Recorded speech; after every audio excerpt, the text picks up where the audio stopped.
Hello everyone welcome back to my channel. यो बर्खाको समय बर्खाको मौसम भर हुन्न भनेको हो रहेछ।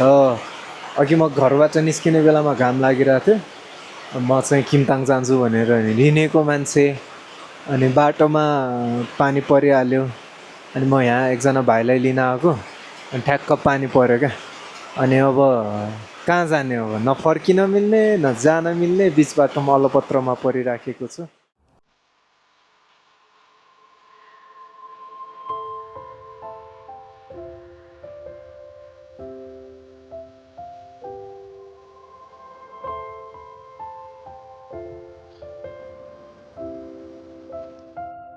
एकैछिनमा हेर्नु त घाम लाग्ला जस्तो भइसक्यो वरिपरि। अनि जोन भाइसँग भेटेर अब चाहिँ किमताङको यात्रा ल। अब चाहिँ हाम्रो यहाँबाट दाजु र मेरो बब्बालाई राइड हुनेवाला छ। हाम्रो एकदम प्रो राइडर, अनि पछाडि आजको क्यामेराम्यान दाइले मलाई सुम्पिदिनु भएको छ। सो आज दाइको क्यामेराम्यान प्लस मलाई पनि एकदम हुन्छ नि, पहिलादेखि नै यसरी भ्लग गर्ने ठुलो रहर थियो। दाइले यो मौका दिँदाखेरि एकदम खुसी लागिरहेछ। खुसी कसरी व्यक्त गरौँ होइन दाजु? म चाहिँ अब रेनकोट लगाएर रेडी हुन्छु। अब कदम कदाचित पानी परिहाल्छ।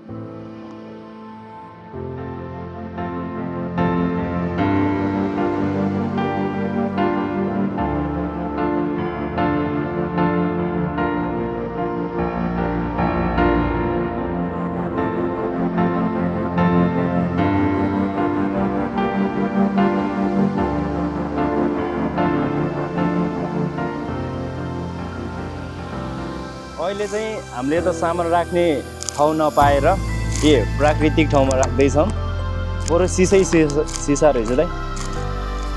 ल हामीले चाहिँ यो भित्र राख्यौँ।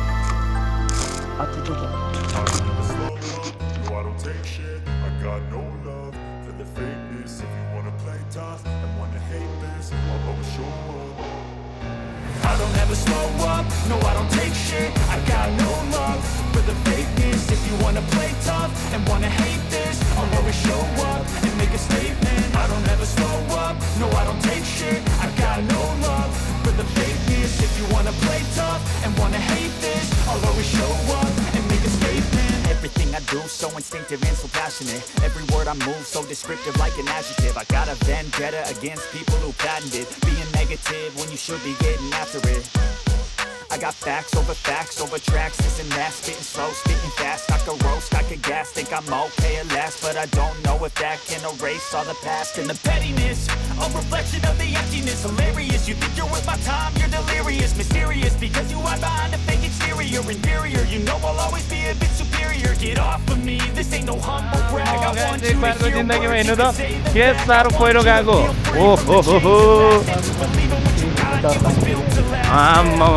कतिखेर कहाँबाट के हुन्छ भन्ने कुरो चाहिँ थाहा हुँदैन क्या। बर्खामा एकदम रिस्क लिएर चाहिँ हिँड्नुपर्छ। त्यही हो, भ्लगरहरूलाई पनि एकदमै गाह्रो छ। धन्नै यहाँनिर पहिला यति धेरै गाह्रो थियो कि यति भयो नि गरिदिनु भएछ। त्यही हो, थ्याङ्क यू सो मच।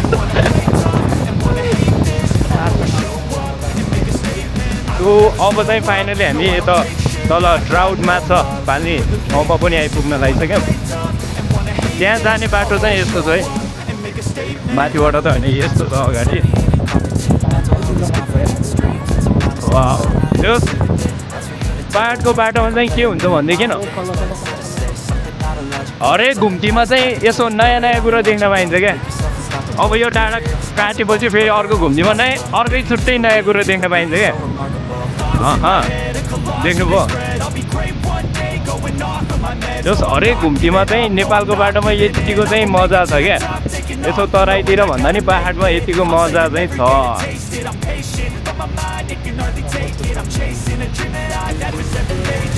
जस हामीले चिने यहाँ तलबाट चाहिँ माछा फार्म गइन्छ। अहिले चाहिँ हामी माथिबाटै जान्छौँ। यहाँनिर जङ्गलै हेर्नु न, फेरि यस्तो खतरा है, भयङ्कर भयङ्कर। यही कुरोहरूले चाहिँ नेपालमा भएको एकदम सही है, आनन्द लाग्छ। तर जति पनि यो के भन्छ, पपुलेसन भन्छ कि के भन्छ रे दाइ राजनीतिलाई, पोलिटिक्स। त्यही पोलिटिक्सले गर्दाखेरि चाहिँ अलि मजा आउँदैन क्या। ल फाइनली हामी चाहिँ यता दामी बनाएर रहेछ नि त यो तिर चाख त जे यार थाहा पनि क्यामेरा त्यो ल दाइ यसो यहाँबाट एउटा यो ट्राउट माछाको यसो फोटोसोटो हानिदिउँ कस्तो दामी बनाएको त आमा गाइस एक बारको जिन्दगीमा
माथि त झर्ना बब्बाल खसिरहेको रहेछ जोस् त्यो झर्नाहरू पनि देखाउनेवाला नै छु अब तपाईँहरूलाई भनौँ भने के भनौँ त्यही हो प्राकृतिक कुरोहरू हुन्छ नि तपाईँहरू घरमा बस्दा बस्दै बोर्ड लागेको हुनसक्छ यो नेचुरल कुरोहरू देखेपछि होइन प्रकृतिलाई देखेपछि तपाईँहरूको त्यो माइन्डसेट पनि एकदम के फ्रेस हुन्छ नि त त्यही भएर तपाईँहरूकै लागि भनेर हामी पनि घुम्दैछौँ र हामी पनि यसरी के भन्छ फिल्डमै उत्रेर घुम्दाखेरिको मजा पनि छुट्टै हुन्छ क्या आहा यो हिलोहरूमा यसरी चिप्लिँदै लड्दै पढ्दै हिँड्दाखेरि कस्तो भयो होला यसो तपाईँहरू कल्पना गर्नु त आहा वाउ नि हेर्नु न यस्तो दामी दामी खोलाहरू होइन यस्तो भत्किँदै गरेको माथिबाट ढुङ्गा आउला कि भन्ने डरहरू राख्दै हिँड्दाखेरिको त्यो रिस्कीहरू यति मजा हुन्छ कि जिन्दगीमा है के कुरो गरौँ वाउ त्यहाँ माथि हेर्नु न कस्तो दामी वाउ बब्बाल आहा कस्तो दामी यहाँ हेर्नु यताबाट पनि अनि यताबाट पनि वाउ कस्तो बब्बा लगाइरहेको पहिरो हेर्नु त माथिबाट ढुङ्गा खस्ला कि भन्ने डर पनि हुन्छ यस्तो रिस्क के लिएर तपाईँहरूलाई हुन्छ नि तपाईँहरूको त्यो माइन्डलाई फ्रेस गराउन हामी दाजुभाइ यसरी हिँडिरहेछौँ अहिले फेरि नि पानी पर्न थालिसक्यो। जस्ट भ्लग गर्नलाई चाहिँ आज मौसमले अलि च्यालेन्ज नै दिइरहेछ। तसै पनि हामीले कहाँ छोड्छौँ र तै पनि होइन जस्ट भ्लग चाहिँ बनाउँदैछौँ। पानी परे गऱ्यो क्या आज।